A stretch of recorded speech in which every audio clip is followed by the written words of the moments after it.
back out by Jamie Baker. Yushkevich wheels it back in. Lindros lost. Archibald takes him out of the play. Up with it is Recchi. Walks in front. Shot one, knocked down. Rebound, score! Lindros!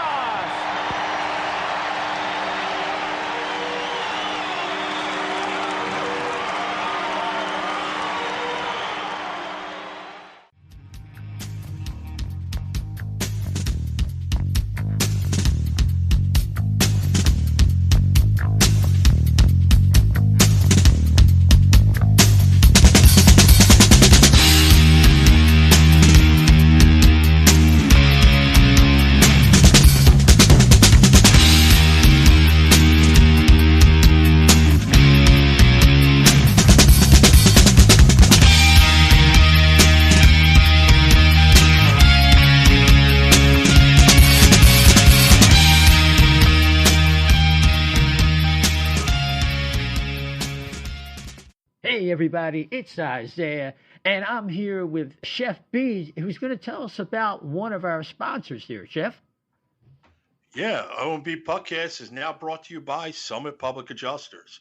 The winter months can be especially hard on our homes, from roof damage and peeling siding to frozen pipes and toilet overflows. Call Summit Public Adjusters before you call your insurance company. Dealing with your insurance company can be stressful and confusing. Let Summit Public Adjusters take the stress out of the claim process by having our guys work for you. Get the most for your money and your repairs.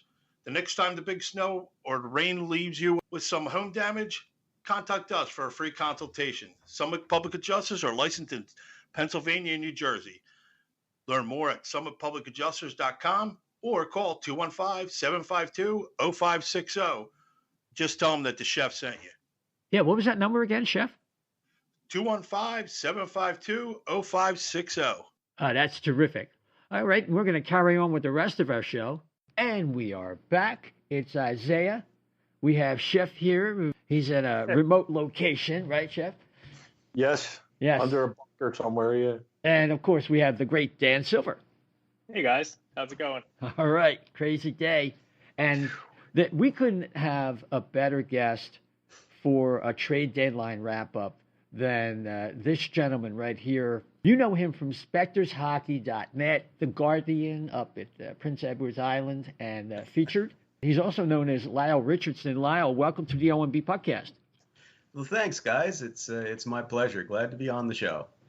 Terrific. We were just about to wrap up what was maybe an average trade deadline, and the cat dragged in after 3 o'clock Anthony Mantha getting traded for Jacob Vrana, Richard Panik, a first-round and a second-round pick, go back to Detroit. That is a regular hockey trade, as we were mentioning before we got on the air. Just your impressions, how it struck you, and what are the implications for the two teams? Well, right off the bat, the Capitals obviously, it seems like they're going to be going for it, I guess, this year. Vrana wasn't seeing top 6 minutes with them, even though he's put up decent points with them this season. They obviously see Mantha as, the big-bodied forward that can generate traffic in front of the net and generate some more offense for them. So, when Mantha's healthy, he puts up, he's put up some good numbers, over 20 points, over 20 goals and over 40 points in 2 seasons. Last season, he was hurt for a while, but he's been healthy this year. So on a deeper team, he should be able to see his production go up, and that could help them out over the next several years because he's no rental. This guy has term left on his contract. He's got 3 more years left. So he'll be part of their future in the short term and for the next several years. But for me, and this is by no means denigrating the Capitals, I think they got a good pickup here. But for me, I think the Red Wings are going to come out of this deal probably for the better, because you get Vrana, who was having difficulty getting top 6 minutes. Let's face it, on a deep club there in Washington. So he's going to get that playing time on a rebuilding team in Detroit. Panik was really a throw-in to kind of free up some cap space so they could afford Mantha's 5.5 and change. And but to get a first in this year's draft and a second in next, I mean, Steve Yzerman just stockpiled for the future and at the same time addressed an immediate need. He gets a healthier player as well because Vrana doesn't have the injury issues that Mantha did. So I think ultimately over the, we revisit this thing in 5 or 7 years, I think we're going to turn around and say, yeah, the Wings came out on top in this deal. Yeah, certainly it could be. I mean, the other positive side, I'm just looking at it and trying to, take it apart, dissect it, would be the cost certainty that you get with Mantha as opposed to the arbitration eligible status of Vrana. But I agree, you have a higher ceiling player with Mantha, but that's a lot of assets to trade. It looks like you're saying, the Caps are really going for it with this particular deal. Oh, yeah. But for me, the wild card in this, though, in all of it is Mantha's injury history. I mean, he's a big guy, and he skates well for a big player. He really does. But, he's been hurt a lot. He just suffers a lot. He suffered a lot of injuries. When he's healthy, he can be a terrific addition. And if they can get 70 games a season out of this guy, it'll be well worth what they gave up to get him. But if he keeps being hampered by the same kind of injury woes that he had in Detroit, this could increasingly become problematic for them if they're not getting what they think was full value out of him. So it'll be interesting. As I said, if he's healthy, yeah, he'll be a terrific pickup for them. Yeah, sure. Hey, but let's go back to what might be the first real big deal, because we can't obviously hit every deal, but the most significant ones, there were a lot of little, Vinny Hinostroza for Brad Morrison type deals. But the Islanders get right out of the gate. Lou Lamoriello is known for doing that. He picks up Kyle Palmieri and Travis Zajac for 2 young players, a first and a 4th round pick. And you got to give them credit on this one. These are perfect fits for the way the Islanders played.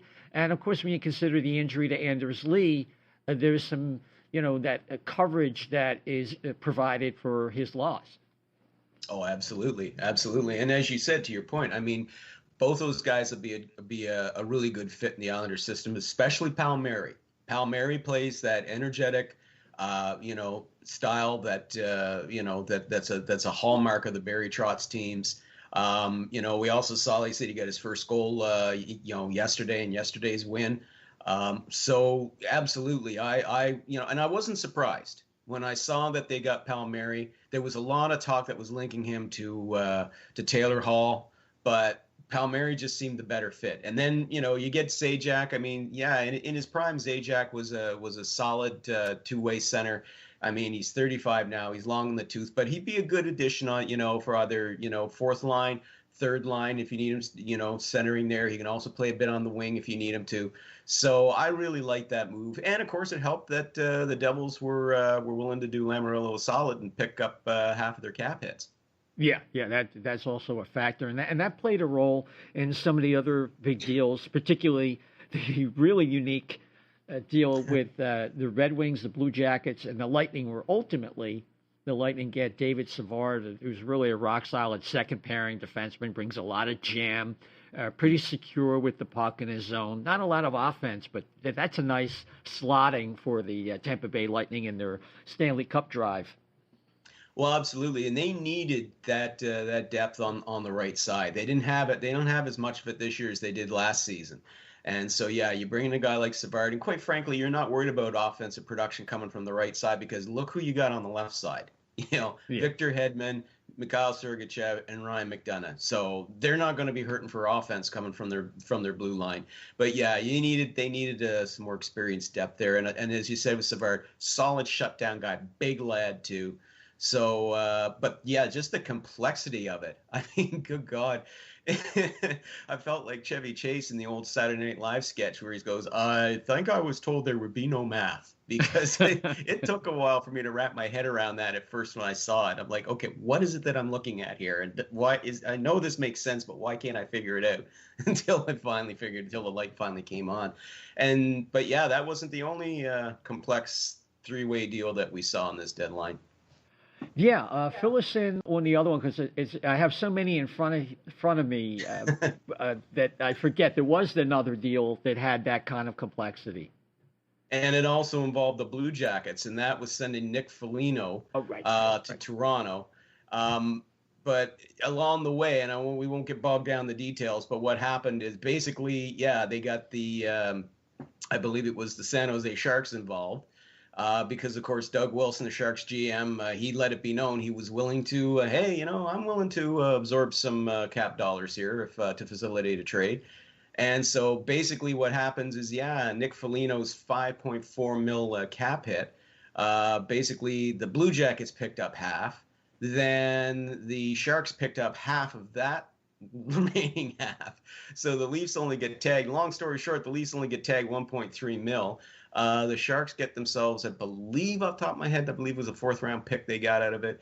But the Jackets get themselves a first and I believe a 3rd or 4th. I don't have it right in front of me. But anyway, they definitely got a first from Toronto out of that. So, again, another complex deal. Plus, also in the Savard deal, I believe they also got the Lightning's 1st-round pick as well.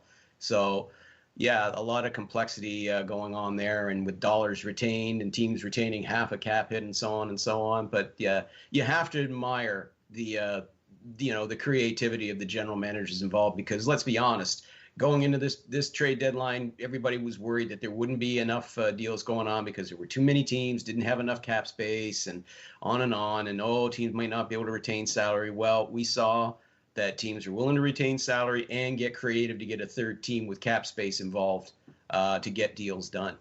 Yeah, exactly. I mean, if the team is willing to pick up $250,000, for example, that'll earn you a 4th-round draft pick. That's, some franchises had the leeway to do that, and apparently in San Jose, I believe that it was one of the teams that did that, like you mentioned. A couple teams needed some defensemen to come to mind, and maybe in the eyes of some came up short. The Panthers get Brandon Montour from the Sabres for a 3rd-round pick. And, of course, this is on the heels of Aaron Ekblad suffering what I believe is a season-ending injury with a fracture. And some people were thinking, hey, you know what? Florida finally got it together this year. Was that enough to replace some of what Ekblad can bring? It'll replace. It should replace some. It won't. Obviously, Bill Zito, their general manager, he said it best after Ekblad was diagnosed with a fractured left leg. He said, "You're not going to replace what Aaron brings, to the blue line, but you do try to offset it as best you can." And listen, the Montour deal.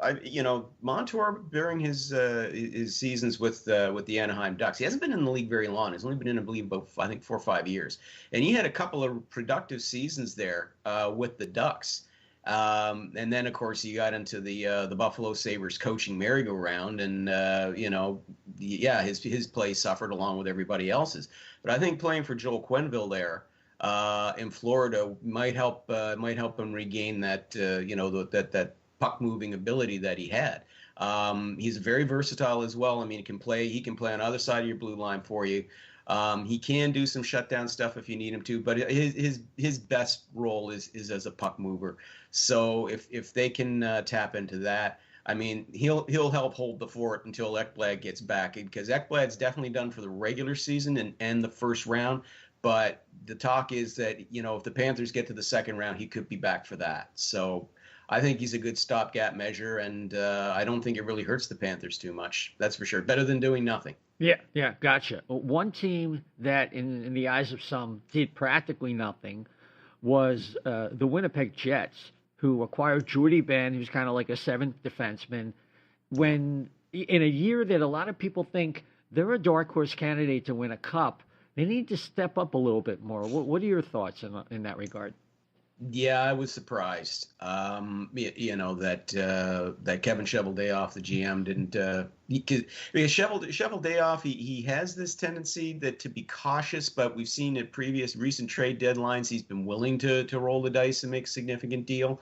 Maybe the deal just I'm willing to cut the guy a bit of slack. But I agree that I was expecting. I think a lot of people were expecting more than, as you said, picking up a guy who be like a 7th defenseman, or comes in and skates on your third pairing.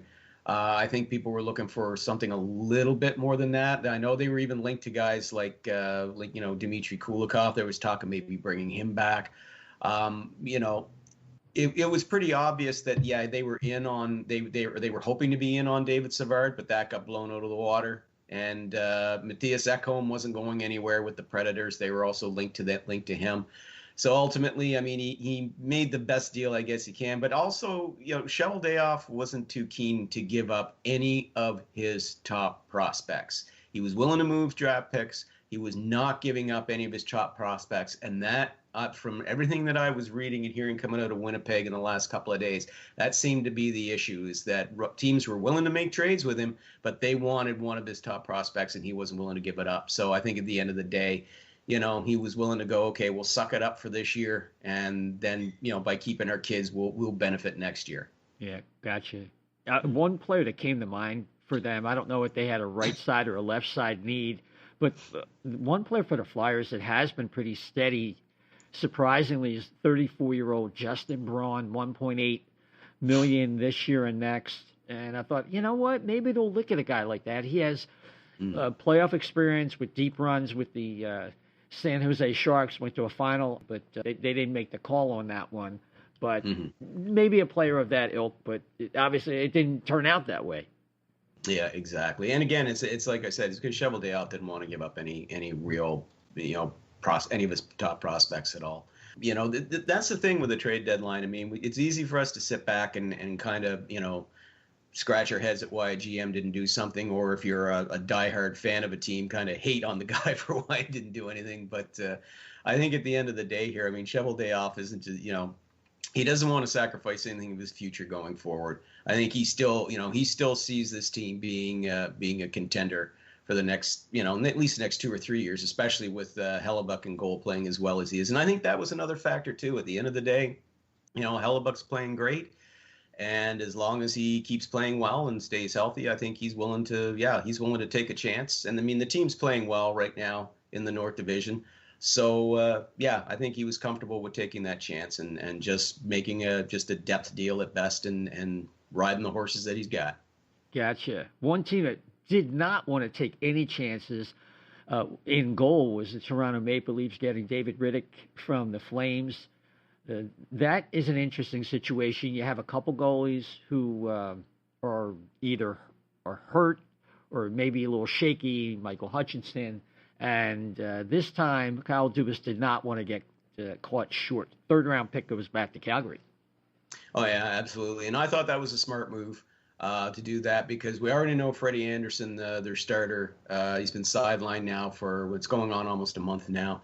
Lower body injury. And, they actually placed him on LTIR. Now, he could come back before the end of the season, and I think that's their expectation. But at the same time, you know, I think they are concerned about the Anderson's lower body injury, because let's face it, the final couple of weeks there that he was playing, he did not look like himself at all in goal. He was letting in some pretty weak ones.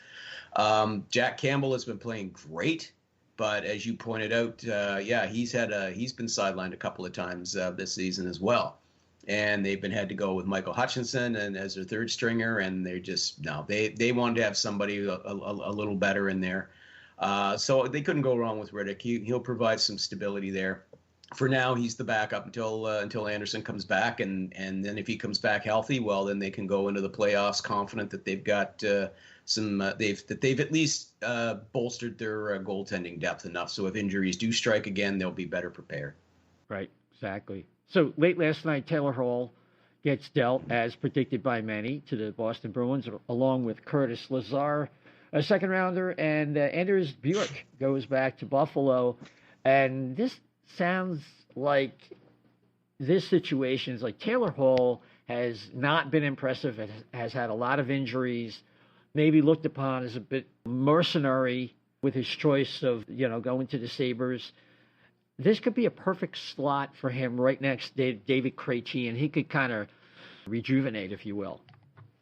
Absolutely. And to your point, let's be honest here with Taylor Hall. He has not been the same since he suffered that knee injury in the season after he won the Hart Trophy. Because you look at those first 30-odd games in that season after he won the Hart Trophy. He was on pretty much a point per game pace, and that was playing through a knee injury that was getting worse and worse before he finally shut it down and had surgery. But since he came back, he just has not been the same. He just didn't look the same in New Jersey. Didn't look the same when he was in Arizona. I know he bet on himself going to Buffalo and playing alongside Jack Eichel, and that just, oh my God. Oh, we could talk all day about Buffalo, but let's not. Yeah. But yeah, that didn't work out for him, and he admitted himself today in the press conference after following the trade that he said, yeah, that he's lost confidence in himself and he needs to get that back. And going to a team like Boston, a team that still sees itself as a cup contender, a team that will look to him to help them reach that goal. I mean, there's some solid leadership. He's never played on a team like this, like the Bruins before. And that's the other thing we got to keep in mind. He played for a crappy team in Edmonton, a rebuilding team in New Jersey, a rebuilding team in Arizona, and a god-awful team in Buffalo throughout his career. This is his first, real sort of contender he's ever played for coming in Boston. And I think there, with the leadership they've got there, that will help him, rediscover his love of the game, if you will. And if it does, then the Bruins will be a very dangerous club going into the playoffs if he's able to achieve what we know he's capable of achieving. Yeah, they just have to get a little healthier on the back line, and one of those veteran goalies has got to get it together and return to form after some health-related absences. To be fair, though, to Boston, I mean, their young goalies are I think they're doing a pretty good job. I mean, okay, yeah, they got shelled yesterday, but but you look at the games beforehand, and I mean, they weren't playing that badly at all. They also did, they made a depth move to kind of bring in a little bit more experience on the left side of their blue line, bringing in Mike Riley from Ottawa. I like that move. Mm-hmm.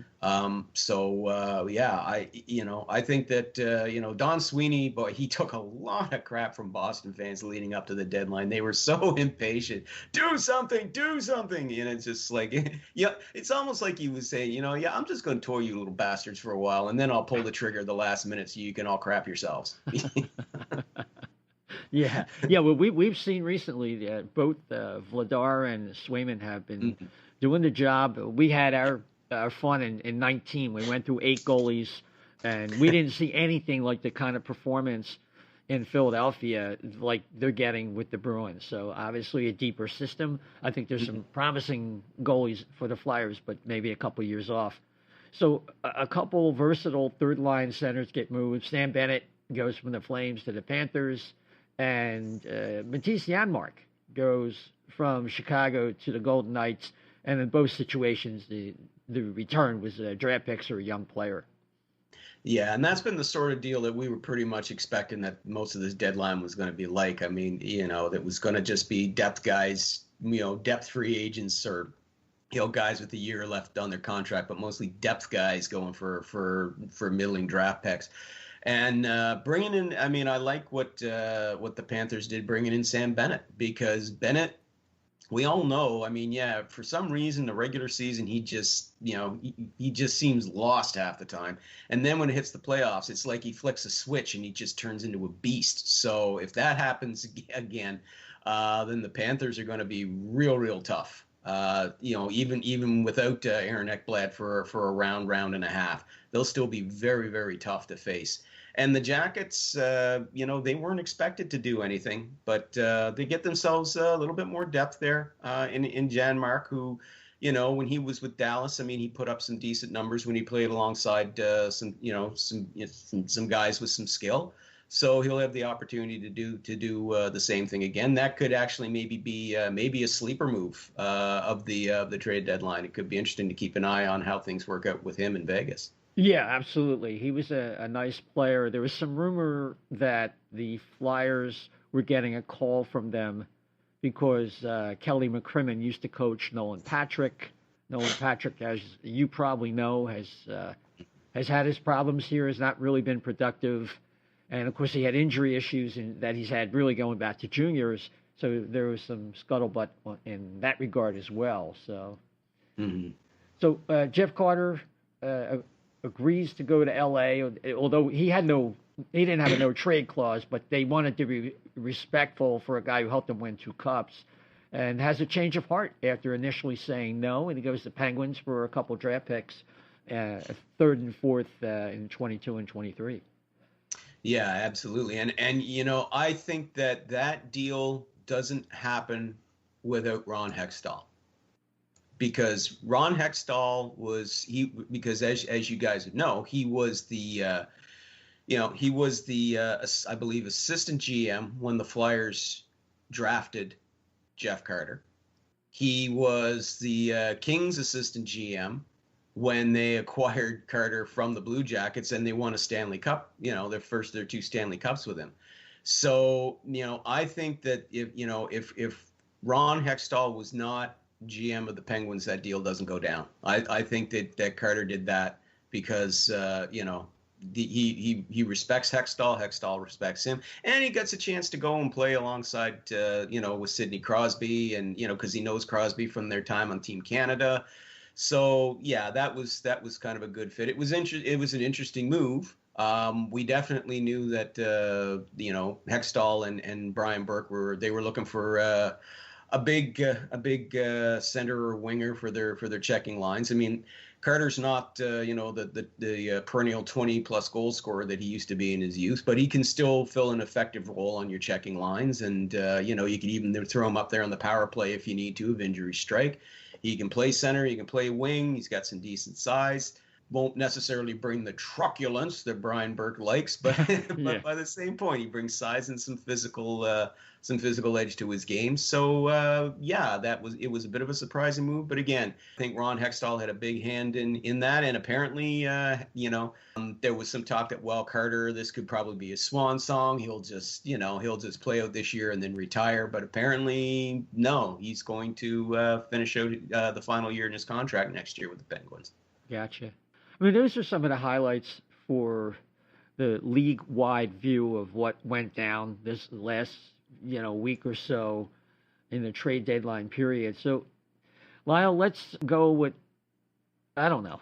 Being honest with you, the 3 of us are really frustrated as Flyer fans, and it's not a pleasant task taking a look at what this team's been and how unpredictable they are and what a disappointment of a season it's been.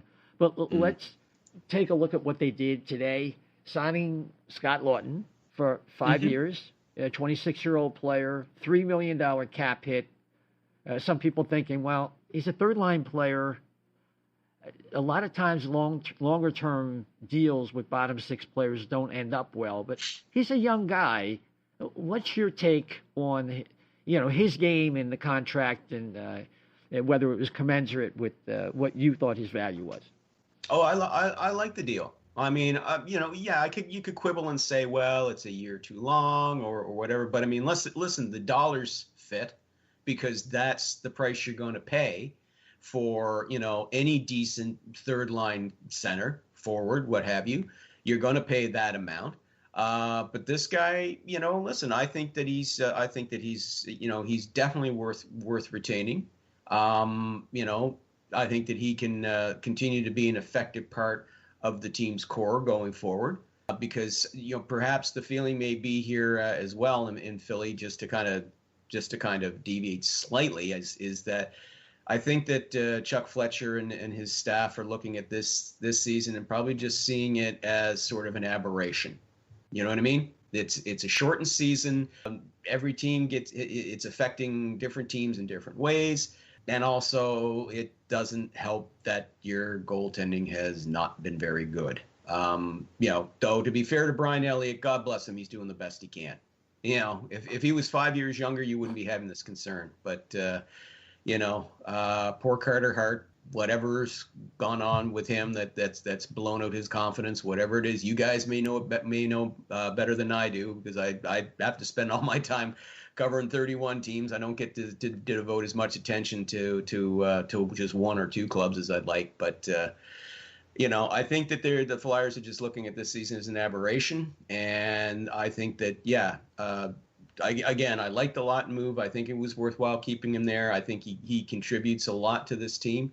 And you don't want to start blowing things up and overreacting just because of one bad season. Sometimes, you take a step forward, you take a step back, and then you finally take off. So that's the way that I see it, at least in Lawton's case and with the Flyers overall. Well, I'll give you the narrative for this season, and then maybe I'll expand it to the last 10 years, and without going on a soliloquy here. But I think this year the structure just was bad from the outset, and there were a number of high danger chances being generated by the opposition.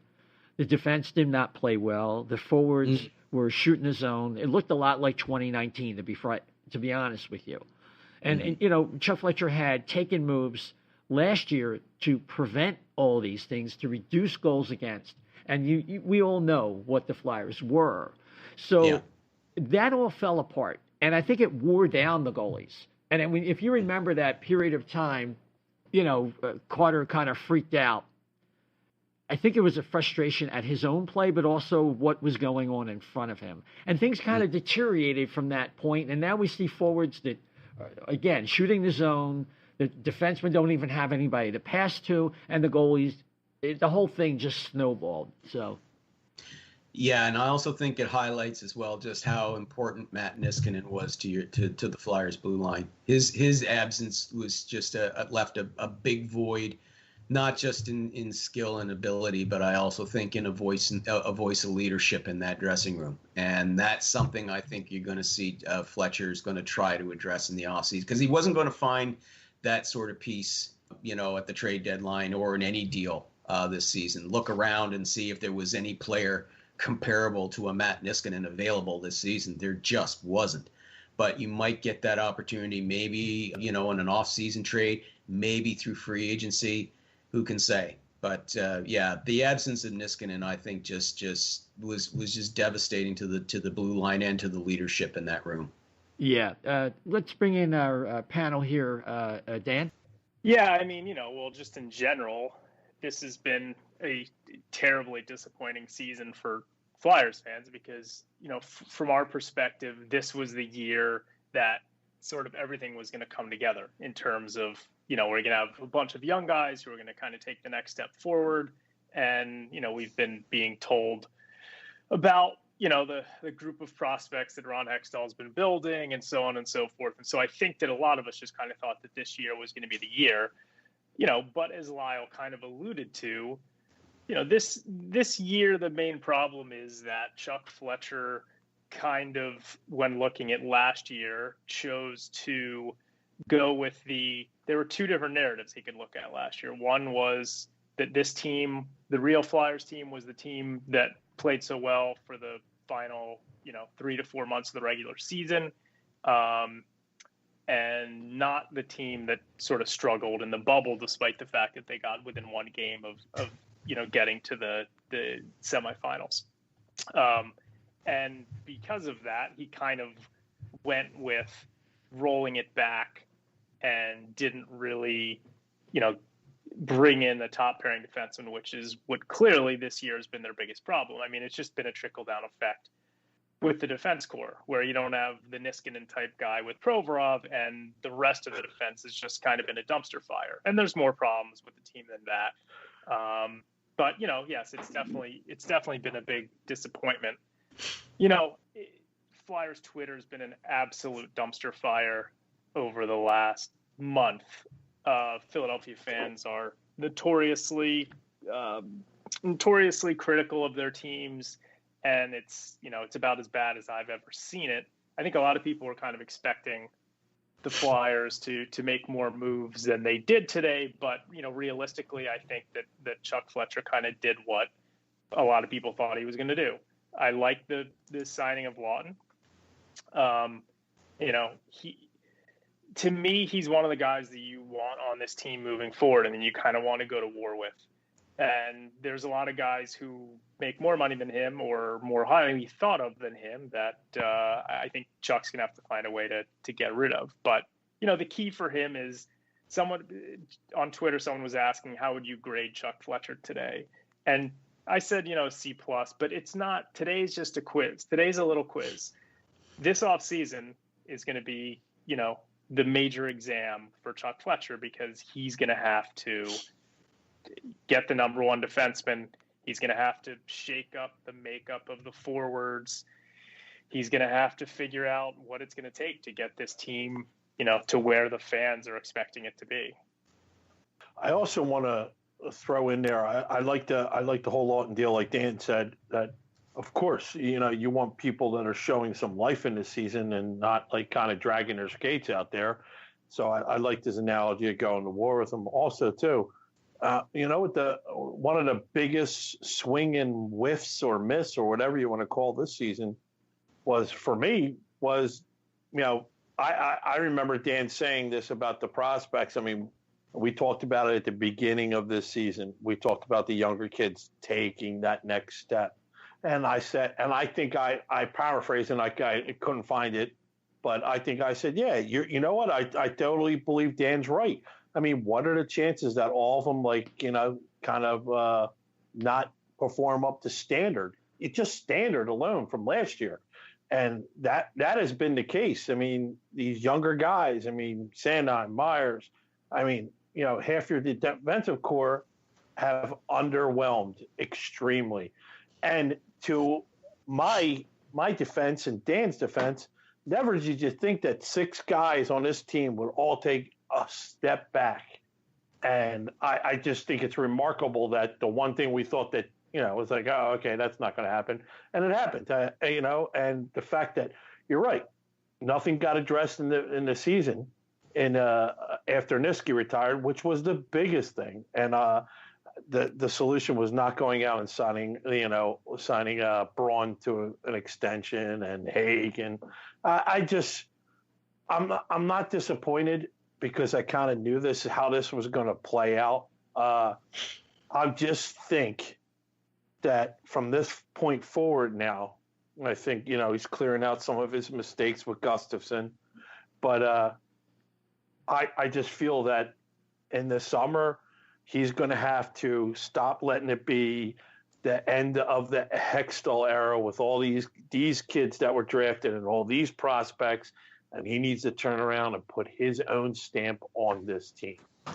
Yeah, Lyle, that's the thing. I think Chuck Fletcher came in trying to not screw up some of the good things, a lot of the good things that Ron Hextall did, and it seems to have returned to what it was when he came in 2019. It's fallen flat on his face. And the goal, you get beat 9-0 and 8-3 by the Rangers, 6-1 by the Sabres, ending a 17-game losing streak by them.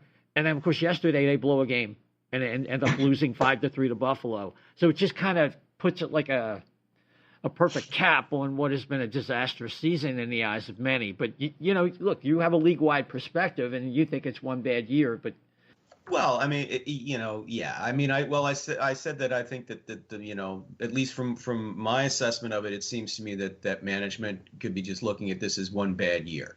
That this season was an aberration and that there's a lot that they can build on going forward. But in order to be able to do that, I do agree with you that, yeah, they're going to have to, Fletcher's going to have to really put his stamp on this team. And, whether that means you make a shake-up trade or you make a big, significant free agent addition, whatever it's going to take. But, yeah, I think that in this offseason, I think he's going to be looking to make at least one significant move to try and improve the situation. I definitely think that after this season, he's definitely going to have to look at a short-term goaltending help. It doesn't mean you abandon Carter Hart or anything like that, but I think you're going to need to bring in, a younger and more, and again, this isn't to badmouth Brian Elliott, but I think you need a younger and more reliable backup in there, somebody who could be almost like your 1A. You know what I mean? Mm-hmm. The way that with Montreal, you've got Carey Price and Jake Allen. If you can do a situation like that, I think they'd be in a much better position, because you are going to need a goalie, to steal some games for you sometimes. But definitely got to fill that void, that leadership void on defense from Niskanen's retirement. I think that's a priority. That has to be addressed, because if you don't have that stability there, then, as to your point, you can bring in a goaltender, but it's not going to help very much if the defense is just the same old story. And I don't think we're going to see the same old story, but I don't think we're going to see him kind of overreact and try and, blow everything up or make a whole bunch of deals, just to kind of set, to try and rebuild on the fly, if you will. I don't think that's in the cards. I think he's still willing to be patient with this team. But yeah, there's a couple of issues that are significant that I think he's going to look to address in the offseason. Gotcha. I think, a lot of us here kind of heard that for many years, and it'll be interesting to see just how patient they can be, because this year is a real gut punch in a lot of ways, especially with the way they were just handled physically on the scoreboard, beaten in every category in some of these games. It's just really. I've followed the Flyers for 51 years. I've never seen anything quite like this. In fact, I've never seen an era of Flyers hockey like this. So it'll be very interesting. Just before we let you go, and I want to thank you so much for coming on. What team in this trade deadline do you think really fortified themselves the most, coming out of this deadline? Or maybe a couple teams that you feel really good about as opposed to what they were before the last couple of weeks or so? Well, I definitely think the Islanders. The Islanders are a Stanley Cup contender, and they were going to be a Stanley Cup contender before they got Kyle Palmieri, and even with Anders Lee suffering that knee injury. But they're definitely in there now. That position is secured. Thanks to that trade that brought in Palmieri and Zajac, because it just bolsters the depth. And address the need for, to kind of replace some of Anders Lee's scoring. So, the Islanders for sure. I think the Lightning, just with that one move, bringing in David Savard, I think, they're letting it be known they are serious about defending their Stanley Cup title. By bringing in that big guy, shutdown guy on the right side that they needed, I think they feel a lot more confident, be a lot more comfortable going into the playoffs with that issue addressed. And, I gotta say the Leafs. I mean, here in Canada, it's friggin' all Toronto all the time, it seems, in the media. But you got to give props where it's due. I mean, Kyle Dubas once again did a hell of a job with his salary cap gymnastics, being able to bring in talent without having to give up a core roster player. And he brings in, a really good, hardworking forward in Nick Foligno, who can play on their top six. He brings in I'm sorry. No, it's okay. And anyway, brings in Foligno, brings in Riddick to help shore up his goaltending, and he trades for a guy who's sidelined for the season in Riley Nash, but he'll be able to join their roster in the playoffs. So it's almost like a mini, Patrick Kane sort of rule, if you will. Guys out for the regular season, so you can put him on LTIR. Oh, playoffs come when salaries don't matter. He's healthy again. So, I think the Leafs really improved their chances as well. Yeah, definitely. And I also, I was just kind of looking at this, with the Washington's been playing so well to add Mantha like that. That's interesting as well. So, well, Lyle, I just wanted to thank you so much for coming on. Maybe you want to tell the people where they can catch up with your work, your writing, and your website. Absolutely. You can find me at spectorshockey.net. That's where, of course, I, go through and analyze, and summarize the day's games and, of course, keep track of the latest trade and free agent rumors, because that's my bread and butter, of course. You can also find me with Bleacher Report, featured.io, The Guardian, that's my hometown paper here in Prince Edward Island. And if you read German, you can also find me. I have a weekly column with Germany's Ice Hockey magazine. So, you can check me out there as well if you read German. Oh, terrific. Jawohl, Danke. Right? Danke. But thanks for having me on, guys. Really appreciate it. And hey, hopefully maybe we can do this again sometime too. Maybe, if we get into the off season or something like that beforehand, maybe draft weekend or free agency or whatever, we can either maybe do a preview show or maybe, a sort of after draft, after free agency wrap up. Sure. Yeah. Yeah. You bet. Again, thanks, and we'll catch you down the road. Okay, take care, guys. Great talking to you. Thank you. Right. Bye-bye.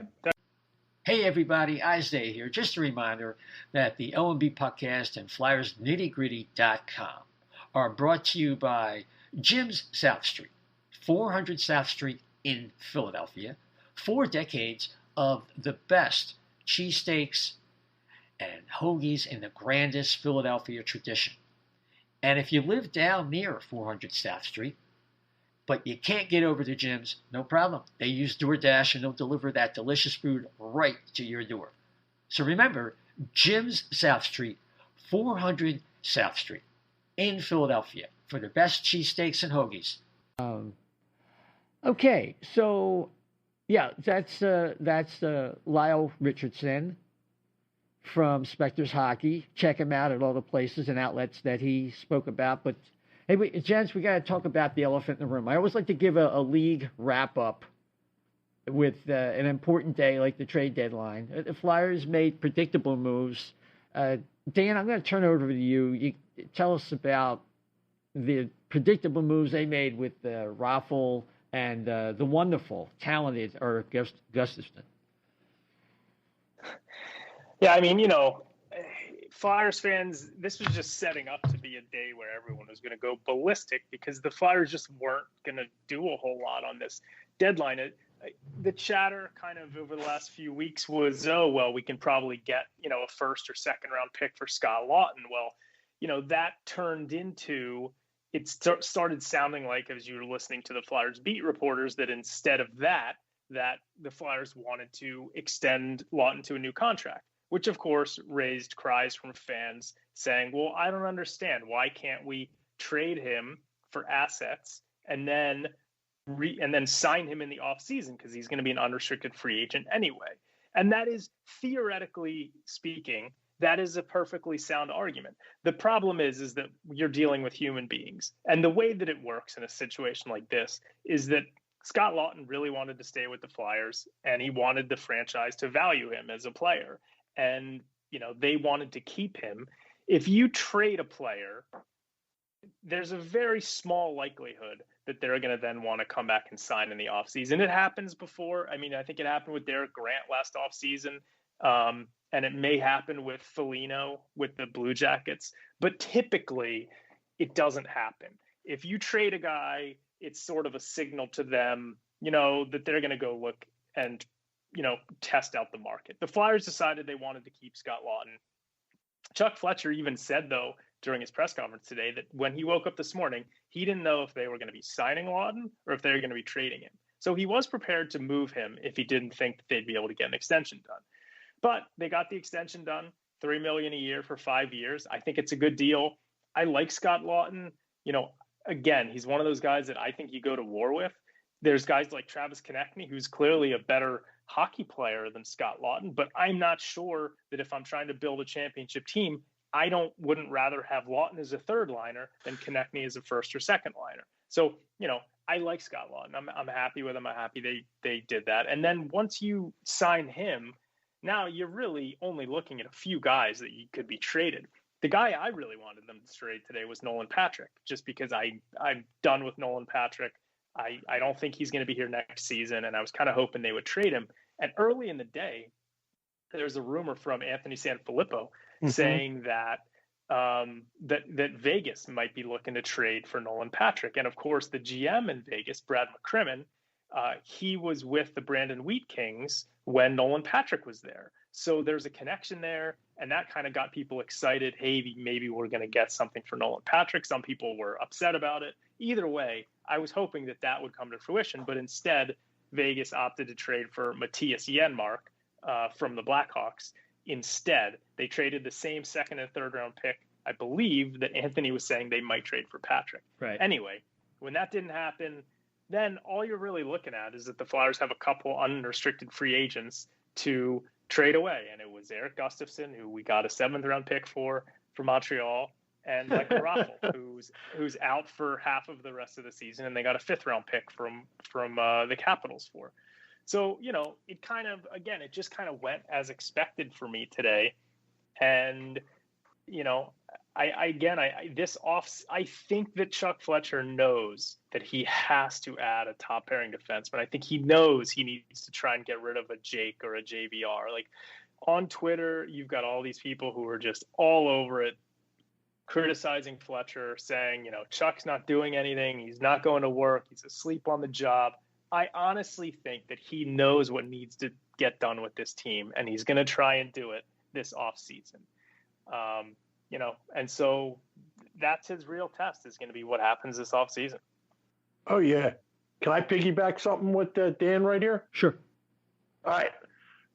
And I agree with you 100%. I don't think the ability in this cap season, flat cap season this year, and maybe next year, but for in-season trades to happen like they have in the past, I agree with you. I think it was tough to get that D-man. I know we're going to talk about your fantasy team for next year for whatever, but let me just say this too. When Chuck was his press conference today, and I saw bits and pieces of it because technical issues at my house, so I'm gathering much of my info today from Twitter. But I did see a highlight where when he was asked about the coaching, would there be a coaching team? It was pretty much an emphatic no, right? I mean, that just tells you. And it kind of sort of backs up what you were saying, that he knows what he's got to do. And he knows that some of these players, I think, are the reason for the funk that this team is in. And I think that's where the main address is going to come next season. Now, I'm going to piggyback that even a little bit more with Kevin Hayes. Like we had talked about briefly earlier, like me and you were very optimistic at the beginning of the season. We thought that these players, these kids were taking that step. Nobody thought that they would like falter as much, and not all of them at the same time. So I thought that was kind of crazy. But also Kevin Hayes. Are we seeing like the real Kevin Hayes or whatever? But I wouldn't be surprised if there's some kind of nagging injury like we were hearing about Raffl playing injured all season with Kevin Hayes, because to me his gait, his skating gait, his strides aren't right. It just he looks funny when he's going back to the bench. It's not a full tilt thing. I just think that there's a lot of factors. So I'm ready to hold off on Hayes a little bit, but with the rest of the team, like Chuck was saying, like when he said no, I think there's going to be some accountability and some moves in this offseason right before the draft. Well, I mean, if you listen to Elliot Friedman, he thinks that the Flyers need that top pairing defenseman so bad that they're willing to even consider the 4-4-1 protection scheme for the expansion, which is why, Dan, we were conversing on Twitter why I was saying that's the only reason I might not be interested in Lawton, because I wouldn't want to have to protect him. So it's obvious that defenseman is more important and probably the fourth or fifth most important player on the entire team when they acquire him, if not higher. Yeah, I mean, so a couple things from that press conference, because I definitely wanted to talk about what Chef mentioned, which was when Mike Sealski asked Chuck Fletcher, do you foresee any potential coaching changes in the offseason? And as Chef said, Chuck Fletcher had an emphatic no. Yep. And it was sort of said with like disdain and disgust. And the way that I took it was that like in his mind, he got asked this question and he's thinking to himself, like, man, these coaches don't deserve to have these terrible players. Like, I'm not saying that's what the reality is, but to me, that's what it looked like Chuck Fletcher's like mental gymnastic was. And he immediately said no. And I could sort of see the disgust in his face that was like, man, these players have really let down our coaches. Now, I think that, Mikey O and Michel Therrien have been really bad with the penalty kill and the power play. So I think it's a little ridiculous that you wouldn't look at, maybe replacing some of them. But it is very clear that Chuck Fletcher thinks that the players are a bigger problem than the coaches. And so I think he's going to really look to change some of the dynamics with the players. And the other thing, Isaiah, what you were mentioning about the expansion draft. So, I think it goes without saying most likely that you sign a guy for 5 years and then you're going to protect him. But I think some people were still wondering, like, well, does this mean they're definitely going to protect Lawton? And that question was asked to Fletcher in the press conference, and he definitively said, yes, we are going to protect Lawton. So, I don't even see how they could go with a 4-4-1, because if they're going to protect Giroux, Hayes, who they have to protect, right, Couturier, Lawton, that's 4 guys right there. You're going to protect Travis. Like, unless you trade Konechny and Lindblom and Patrick, like, for a defenseman, you've got to protect Konechny if he's still on the team. You've got to protect Lindblom, in my opinion. And if they haven't traded Patrick by that point, you probably want to protect him just because you want to be able to trade him for something. So I don't see any way that they can go 4-4-1. You know what the other interesting thing is? Well, just before you go, yeah, that means they're trading a defenseman. That means they're trading one of Provorov, probably not, but Sanheim or Myers then. Why? Well, they can only protect 3, and they're going to acquire a 4th. Unless, of course, like my idea... But aren't they going to do that after the expansion draft? I'm not sure of the logistics of that. But, I mean, it could be a free agent pickup. I'm not sure. I think they want Doesn't the free agency period start after the expansion draft? Or is yes. But did they want to go? If they're going to sign a Dougie Hamilton, then they just do it after the expansion draft. But do you really want to go into free agency having to sign that guy and getting into a bidding war at a time that there's still going to be a flat cap? Or do you want to trade for the guy, knowing a guy like Ryan Ellis that he's going to cost X and it's going to cost you X amount of assets? If you did I can't say an econometric model, whatever you want to call it, what would be a better way to go? And that these are all the questions that are in my mind, and I'm sure are on most fans' mind. Yeah, I mean, my assumption is that they're going to acquire this defenseman after the expansion draft, because, I mean, the season's going to go to mid to late June, I believe. So I think when we're talking about the off season, it is sort of like, July and the expansion draft. The expansion draft July is 21st. My birthday. Yeah, so it's my birthday weekend. So that's all I know that. So and then 1 week later is going to be free agency opens, I believe.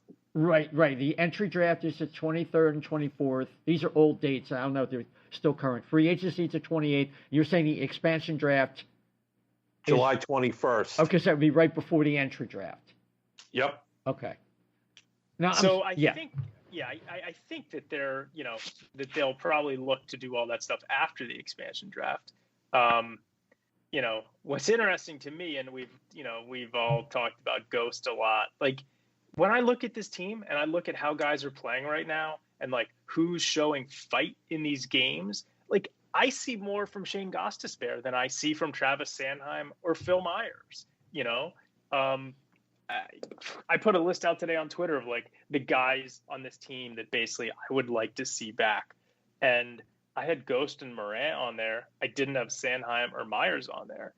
That's not saying I think that Morant is better than Sanheim or Myers, but like as a third pairing defenseman, I like Morant a lot more than right now. I like Myers or Sanheim as a second pairing defenseman. So, there's a lot of interesting stuff, I guess, that could happen before the expansion draft. And if Ghost keeps playing like this, I'm not sure that Seattle doesn't take a shot at him. And I'm not sure that I wouldn't want him on this team more than Myers or Sanheim. All right, I'll stop you there. Okay, because Ghost had his dip in play after early success, right? Now they're having their dip in play. And I think their ceiling on both of them is higher. I really do.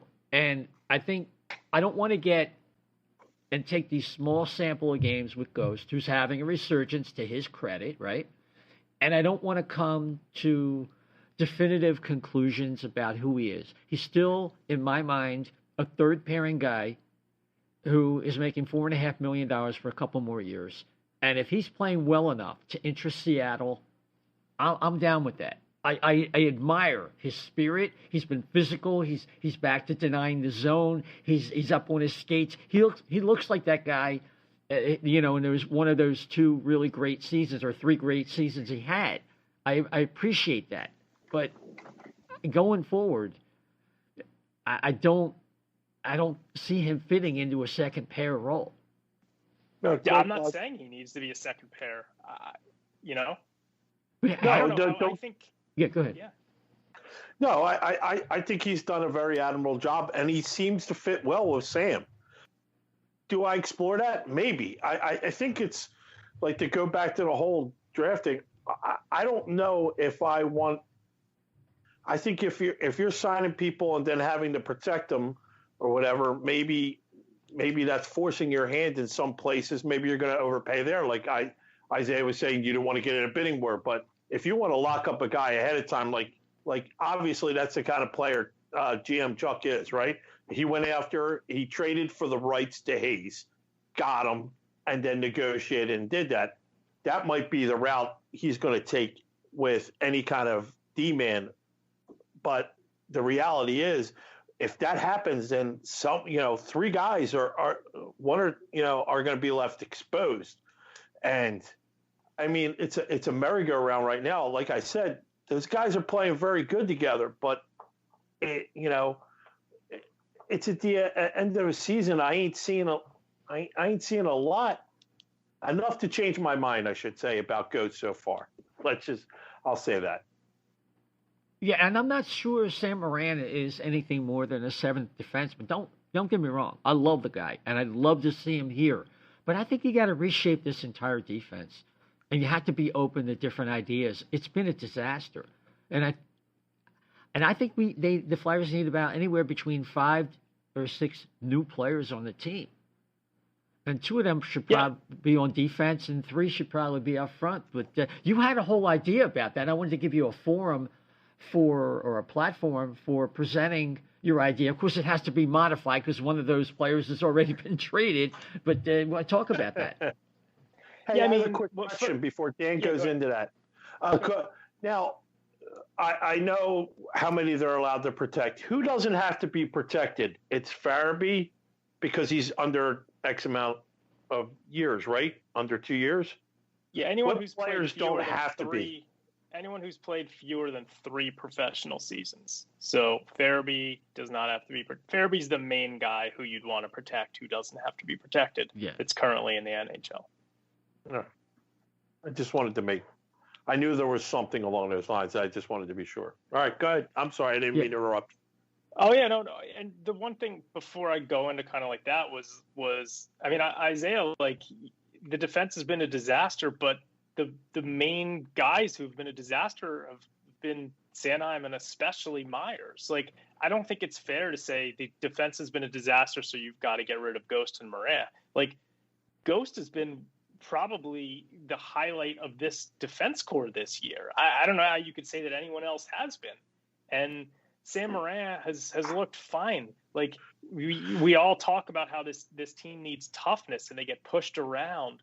Like, the Moran-Ghost pairing is a third pairing, and then you've got a guy like Ghost who, I don't care, you want to talk about Sanheim and Myers' upside, neither of them are ever going to be as good on the power play as Shane Gustofsson is. So if you've got a third pair that can add some offense, can beat the out of people, one of them each one, and has a top pairing power play guy, like, Sanheim and Myers are going to have to be a lot better than they were this year because those guys have been the disaster. It's not Sam Moran, Shane Gustafsson that have been the disaster this year. So that's why, to me, if you can make a deal that involving one of those guys, you maybe look at it. And yeah, is it selling low a little bit? I guess, but I still think you're going to get value for either of those players because teams want 6'4" right-handed D-men who are young and have had a really good season. But, I just wanted to shake up, and they need a top-pairing defenseman, right? So the options are Doug Hamilton's going to be an unrestricted free agent. Carolina, they certainly would like to re-sign him, but my gut says he's going to go out and test the market. He's probably going to cost $8.5-9 million. But he's a guy that you would want on that top pair with Ivan Provorov, and the other one is Ryan Ellis from Nashville. But I don't know if they would trade him. But Chuck's going to have to add a top pairing right defenseman. And then I was looking at a shake-up trade. I don't want Nolan Patrick on this team next year. I would move Could I Travis stop you there and add another Yeah. name and let me get your feedback? I think another right-handed defenseman who could be available is Adam Larson from Edmonton, who's really been good this year. He's really been a shutdown guy, but played at a first pair level. Yeah, I wouldn't be opposed to Larson. I mean, he's probably not going to cost you as much as a Hamilton or from a dollars perspective or a Ellis from a trade perspective, right? No, he's not. He doesn't have the offense that either one of those guys does. But if you look at deeper into the advanced numbers with that guy, they're pretty impressive. He's really rounded into form. I can look it up. How many minutes has he been playing this year? Is he playing top pair minutes? Yeah, he's playing those kind of minutes. And he might be someone that's a little bit under the radar, but might surprise you with how well he's played and the type of matchups that he's had to handle. Because, look, when he was traded for Taylor Hall, and a lot of people thought, oh, my God, it's a terrible trade. Now, look what's happened. Taylor Hall has had a lot of injuries and quietly lost in the desperation of what Edmonton's situation was for years. You know, he's developed into a player. So he's getting roughly 19. Yeah, I'm looking at it. I'm a little concerned with the minutes just because you look at a Dougie Hamilton or a Ryan Ellis, and they're playing 23, 24 minutes a game. You know, the last 2 years, Larson's been playing under 20 minutes. You know, I want to bring in a guy who's a no doubt about it top pair defenseman. And I haven't honestly seen Larson play enough for me to make that distinction. But the fact that he's been under 20 minutes the last 2 years, I don't love.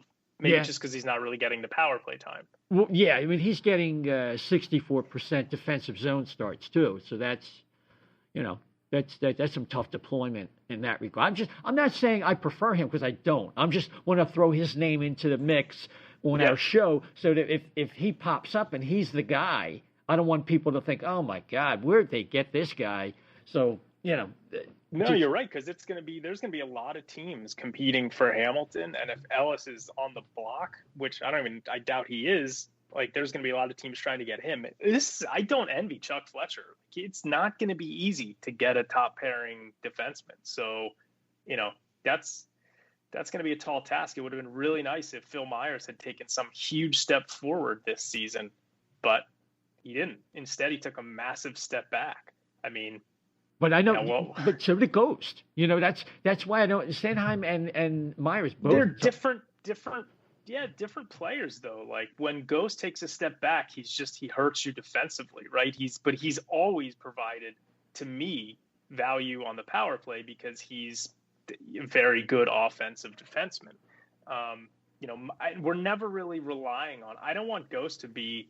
I don't think he needs to be the first pair or the second pair. Like I'd be happy with a Moran Ghost pairing where Ghost is getting power play time and Moran's getting penalty kill time. You know, Myers, we're like counting on to develop into like a top pairing defenseman. I don't think I ever would have thought that Ghost would be a long-term top pair guy. You know, I just think he's been showing a lot of fire, which I don't see a lot of guys on this team showing. Like him, Lawton, these guys show me something. They show me that they care. And I'm not saying some of these other guys don't care, but you know. Yeah, no, I hear you. But I interrupted your flow. So you wanted to move into the forwards and Yeah, I think, you know, one of the advantages we have is that there are some really good young forwards. And I'm not even talking about current Flyers. I'm talking about guys who maybe have just been called up or, you know, I think Tanner Lazinski is going to be a really good player for this team. For a while. I think as a third or fourth line player, he's going to be really good. We're going to get to see Wade Allison at some point here. You know, Chuck Fletcher said Lazinski's going to be on the team the rest of the year. They're calling up Wade Allison, so he's going to get some games in here. I think that Lazinski and Allison are both guys who are going to prove their worth to Flyers fans. And other than that, like, you know, I want to trade Patrick, and if I would trade Konechny if we can. You know, if we can do something like my idea was to trade these guys to Detroit for Anthony Mantha and Tyler Bertuzzi because they're big, tough forwards who can also score a little bit. clearly I was, on the right path because Mantha was on the trade block as Detroit literally traded him today to the Caps. But obviously the Caps, after just trading for him now, are not going to turn around and trade him to the Flyers. So the Mantha thing is not going to happen. I'd still love to see them go after Tyler Bertuzzi. He's exactly what this team needs. He's a tough winger who can score, doesn't take any crap from anyone. He's the kind of guy who I'd like to have on this team. And so, and I think you need to find a way to trade Voracek. I mean, I've joked that I would give up our entire 2021 draft for some team to take Voracek, but I seriously would do that. Like, the only way you're going to get a guy like a Hamilton is if you can move a Voracek or a JVR. So that's going to happen. It's up to Chuck to try and figure out how you're going to do that. You're going to have to sweeten the pot. You're going to have to give up some draft picks. You might have to trade a prospect. But you trade Brink with Voracek to get rid of him? Do you trade Morgan Frost to get rid of him? Do you trade Zamula, any of those guys with Voracek? Because that's a barnacle contract. Those guys you mentioned, Brink, I would certainly do. I mean, look, if someone came to us and said, we'll take Voracek's contract if you give us Morgan Frost, as much as I like Morgan Frost, you might have to do that. What if they asked you to retain him like a million $1.3 or whatever? Yeah. One of the issues, though, is here's the thing, if you're going to trade Patrick, you are going to need another third line center type. And so, I still am kind of hoping that Frost will develop into that. But you have other options, Lawton could play center and Giroux could be 3C if you need. But yeah, I mean, if we're going to have to trade someone like a Frost to get someone to take Voracek, I'd probably do it. But we'll see what's going to happen. But he's definitely going to be trying to trade Voracek. There's no doubt about it. So bottom line for me is you need to add, you need to add a top pairing defenseman. I actually had York on the second pair with Myers. I think York is going to adapt faster than a lot of people think to the NHL game. So that might be a little bit optimistic, thinking that he could be a second pair defenseman next year. But I am hoping that he will be able to make an impact on the team. So, I want to bring in a top pair D-man. I want to make some trades to shake up the top 9 forwards, and we'll see what happens. But it is going to be an interesting offseason. Chuck's going to do something. He has to. Yeah, and I agree. I'm not as sanguine on the idea of York coming here. I mean, look, we saw what Sanheim and Myers did. You put a lot of faith in young defensemen. I like really cooking them down the minors as long as you have to, because we've had some of these kids blow up. But I'm not giving up on Myers and Sanheim. I'm using them as a trade bait. Sure, I'm open to that. But I just think that when you're talking about potential top 4 players, guys that are 23 or 24, Ghost is 27. So he's kind of crossed that Rubicon. He is probably what you're looking at. Some guys can get better, but I think Sanheim and Myers are both in that category, can improve. And Dan, I'm worried about Ivan Provorov. I mean, look, I still think he's a first pairing guy, but he's clearly not the alpha dog. He is the 1B. And the way the puck comes off of his stick sometimes with turnovers and his decision making, he looks lost out there.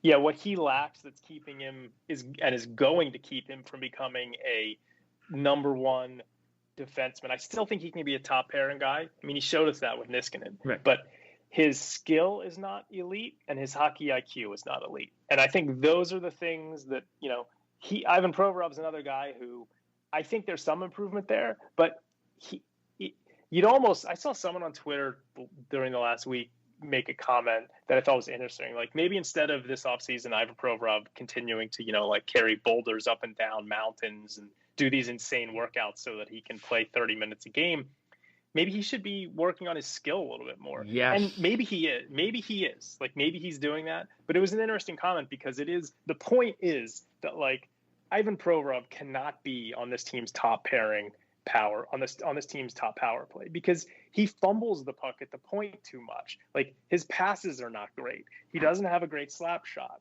Like, his skill is not there and his hockey IQ is not there. What he is he's a guy, set it and forget it. He's going to play 82 games. He's a physical monster. He's very good defensively. He's pretty good offensively. He does make some bad turnovers. But, I think if you get him a top pairing D-man, I think a lot of it will come together. But, yeah, he clearly is not a Norris Trophy. No, he's more, like I put it, he's more Seabrook than Keith. Yeah. Yeah, Chef? Yeah. No, I agree with that. I just thought maybe you could get like you were saying, a skills coach was working with other people in off game. Understandably too. Who knows if a lot of the practices couldn't happen this year. I'm wondering a lot of that is playing into it too. You don't get that time to reset. Like Carter Hart got that time on the taxi squad to reset, and it seemed to have worked. He seems to be playing a lot better now, not making as much of those mental errors as he was doing before. He's not getting in his own head. So I'm wondering how much of lack of practice too is playing into a lot of the scheme for these younger guys too, because when you're growing up, you get in a regimented system. You go, you play a game, then it's like a couple practices, this off day, boom. You get into a system, and when you go up every level, the system gets a little more intense, but it's still a system. Now this is kind of like you go and you play every other day, and you might get a morning skate in here. So I think a lot of factors are affecting their development, especially this year too. And that goes back to what Fletcher said at an earlier press conference. He said he has to be careful drawing conclusions about the young players in this kind of season. And I kept that in mind. I was thinking a lot about the young guys, like particularly Sanheim and Myers, and to some degree TK. But TK's starting to move into the veteran category. Certainly next year he will. But he was also talking about Carter Hart. Dan, you wanted to add Jonathan Bernier as a backup, someone I thought would really be a good complement many years ago. Although you were right, Brian Elliott has worked out fine as long as you don't overwork him. I think that would be a good addition. Yeah, I like Jonathan Bernier. And look, honestly, I'm not going to be that upset if they bring back Brian Elliott for another year on like a really cheap deal. I don't think it's really the goaltender's fault this year. I think it's more on the defenseman. The goaltenders have certainly not bailed us out all that much. Although the beginning of the season, the goalies were bailing us out. Our defense was not playing well, But I think that Bernier would be a nice little upgrade from Elliott. And just change things up a little bit was kind of my thought process. But make no mistake, the key is going to be Carter Hart. Like, I don't, Chef just mentioned he's been playing a little bit better recently. I'm not sure that's true. He's playing better than he was when he was a complete disaster, but he's still clearly not like all the way back from like a confidence perspective. That's going to be the key. Like that Corey Pronman from The Athletic wrote a good article about Carter Hart. He's never been a huge Carter Hart fan. Right. He likes him, but he's never been a huge fan. He wrote an article like, what can you expect moving forward from Carter Hart? And he basically said that like, because he's not a huge goaltender, he relies so much on positioning and confidence. And when those things aren't going well, it's a problem for him. And he said, ultimately, Pronman said he doesn't think he's ever going to get to the consistently elite level, and he's going to be, pretty good NHL goalie, but nothing great. Flyers need him to be trending more towards the great part and get back to the way that he was for anything to really work for this team. They do have a good goal. They have some good young goalie prospects. I'm hoping that Samuel Ersson comes over from Sweden. He's had a really good year in the top Sweden league.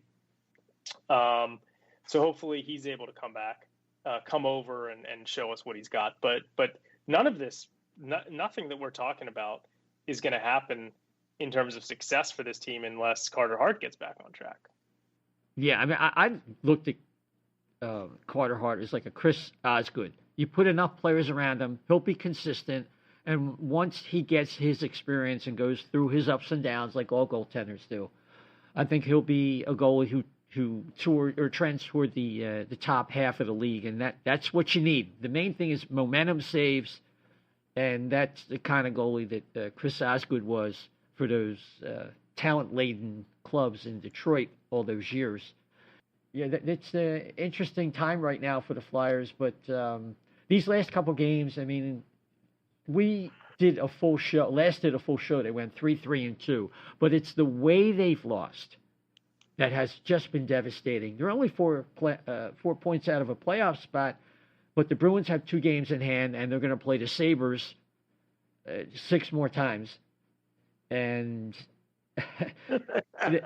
it's unbelievable. The Flyers have the same number of points as the Rangers.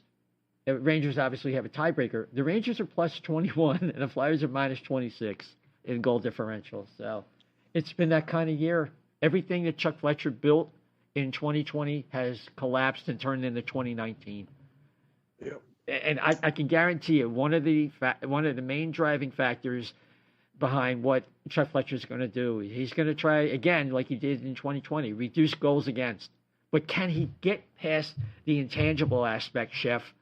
And we talk so much about how fragile this team is, and we're going to wrap it up, the discussion tonight, with that. Because the culture is just something that is undeniable, and I think it speaks to, Dan, what you're talking about in terms of getting rid of Voracek. We had Jim Iacovone on from High and Wide Radio in our little special show last week, and that is such a critical element to keep them from getting to these valleys that are so deep. Chef? Yeah, the main thing is you got to, I talked about it before, and I thought it was different. When they would get behind in games this past year, you didn't see the shoulders drop. Now we're back to that shoulder drop again from those horrible things you could see when this team is defeated. And the worst part is other teams can see it. And that's when they really pour it on, and that's where the games get away from them. And, like 3 goals in 4 minutes, at the end of the third period, that kind of thing. 6-1 blowouts by the worst, one of the worst teams. When they see it, other teams can capitalize it. The problem is this team doesn't have that go. And to Claude Giroux's credit, he has been pretty decent this year. I mean, he's carried a couple games himself. So I'm not ready to say that he's one of those problem guys, because he looks like this past season has showed me one thing. Claude Giroux knows that the window for him winning a cup with the Philadelphia is closing. And he's trying, maybe he's trying to do too much, but he's not able to inspire the other players on the team to rise to the occasion. That's for sure. No, the window is slammed shut. They're not winning a cup next year. And that's why I came up with a proposal to have a nice little discussion with Claude and tell him, that they're not going to re-sign him. Oh. What does he want to do?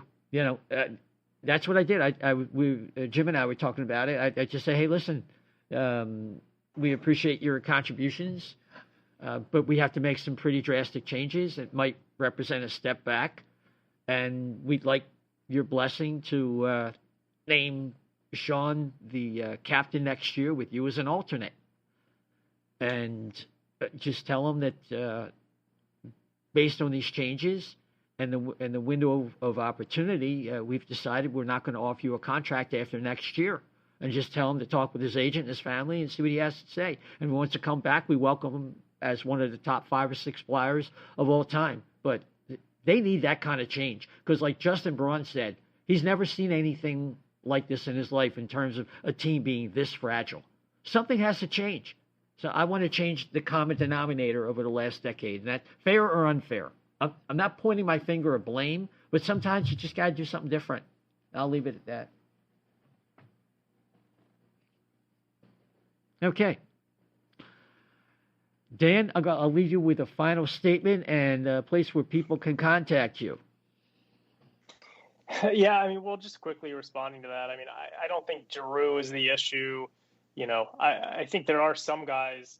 The mix, I think, is just wrong. And I think, Nick Kypreos talked about it a week ago or two, that there's a divide between the older players and the younger players. I tend to think that guys like Patrick and Konechny might be in the middle of that, and that's why those are the guys that I would like to see shipped out.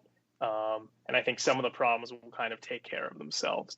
But we'll see. I think it's we'll see what happens. It is funny that, the trade deadline's over now. This team is, not going to make the playoffs. And the rest of the season, I think, is going to be about, hey, let's see what we've got with Lazinski and Allison. Maybe we'll get to see York. So that'd be kind of cool. And hopefully Carter Hart can get back on track. So, yeah, if fans want to find me on Twitter, they can do so at dsilver88. And always up for a good debate. Absolutely. Yeah, Chef? Yeah, I agree. I just want to see what's next, the next step. And like Dan says, I've been looking forward to Wade Allison for a couple years now. I like his shot. I think he can be a hidden little gem now, even though he's had a couple injuries. So it's interesting. York too. It's nice. It's nice to know that there is still something that we can look forward to with this team. So, but if you want to find me and complain to me or bitch at me and tell me that, you can find me at Chef to the Left B on Twitter. Yep, absolutely. And I agree. The only thing I really have to look forward to, we have to look forward to, is kids like Allison, Lazinski, who, like Dan mentioned, Chuck Fletcher mentioned that he was going to be up for the rest of the year. And maybe York worth a look-see, that's for sure. And that's it. Chuck really looked beat up at today's press conference, I'll tell you. He looked harried. He looked like he had a rough year. So we all have. So with that, we'll be back with you, I guess, in a couple weeks. Watch a little Flyers action. Maybe these kids can contribute. You can reach me on Twitter, Isaiah, ISAIAH _520, Isaiah _520, and follow the O&B Puckcast at O&B Puck, at O&B Puck. You know all the formats. Rate and subscribe if you can. It helps us move up the rankings for Philadelphia Flyer Podcast. So until next time, everybody, take care and good night.